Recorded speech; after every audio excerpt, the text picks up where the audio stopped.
Jeju orolidagi o'sha jangdan keyin Son Jinwoo haqida turli xil mishmishlar paydo bo'la boshladi.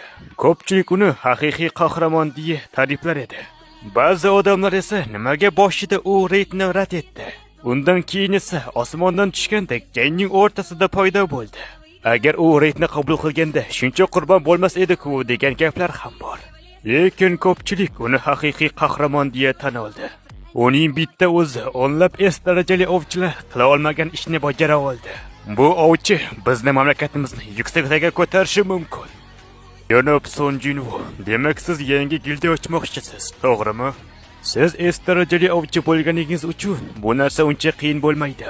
Uyushmaga bitta qo'ng'iroqning o'zi yetib ortadi. Janob Son Jinwoo, bu yog'ini bizga qo'yib bering. Xo'sh, yana qiziqtirgan savollaringiz bormi? Masalan, gildiya haqida savollar bo'lsa, marhamat, berishingiz mumkin. Ha, tushunarli. Men S darajali ovchilar qanaqa huquqlarga ega bo'lishini bilmoqchi edim. Aytgancha, mabodo siz Jeju orolida soyali askarmi shunga o'xshash narsa qoldirmaganmidingiz? Nima haqida siz? Tushunmayapman. Gap shundaki, kecha biz o'rta me'yordagi ovchilarni jo'natgan edik. Tirik qolgan chumollarni o'ldirib, kristallarni olib qochishi uchun. Lekin ularni hushdan ketgan holda topib oldik. Mabodo siz o'sha orolda soyali askarmi yoki to'siqmi unutib qoldirmaganmidingiz? Bu juda muhim. Yo'q, unaqa narsa qilmagandim. Hammasi tushunarli. Xuddi men taxmin qilganimdek. Ha, hammasi tushunarli. Xo'sh, o'sha ovchilar nima dedi? Ular hech nimani eslay olishmayapti. Go'yoki ularning miyasidan o'chirib tashlagandek. Biz aniq ma'lumotlarga ega emasmiz. Bu sehrmi yoki boshqa narsa? Qiziq, u yerda chumoldan boshqa mavjudot bormidi?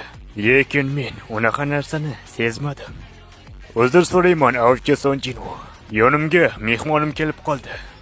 Vaqt ajratib kelganingiz uchun kattakon rahmat.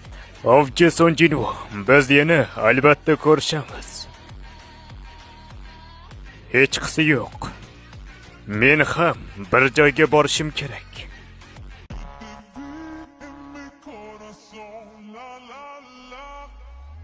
Kechirasiz, siz ovchi Son Jinwoo'mi?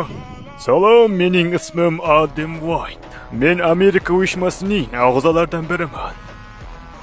Ovchilar byurosi? Siz meni Adam deyishingiz mumkin. Men avval sizning ofisingizga borgan edim. Tasodifni qarang, sizni shu joyda uchrataman deb o'ylamagan edim. Albatta uzr so'rayman. U meni ofisdan qidirdim dedimi? Balkim u Jinho aytgan chet elliklardan birmikan-a? Xo'sh, bilsam bo'ladimi? Siz mendan nima xohlaysiz? Sizga bir qancha ma'lumot bermoqchi edim. Ma'lumot? Yana qanaqa ma'lumot? Bu juda sirli narsa. Bu ma'lumot hech qaysi davlatda yo'q, bizdan tashqari. Nimaga siz buni aynan menga aytyapsiz? Chunki bu tanlanganlar uchun va biz ham bundan katta foyda olamiz. Biz boshidanoq siz bilan ko'rishmoqchi edik. Lekin o'sha Jeju orolidagi voqea bizni anchagina ta'sirlantirdi. Va sizga mening o'rinbosarim ham qiziqib qoldi. Bu yerdan uzoq bo'lmagan joyda bizning mashinamiz bor. Xo'sh, nima deysiz?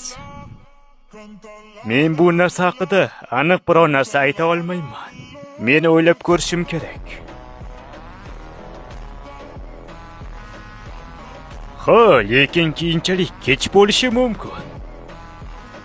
Ayniqsa, qayta uyg'onganlar uchun. Nima? Siz bu haqida bilasizmi? Yana qanaqa ma'lumotlarni bilasiz?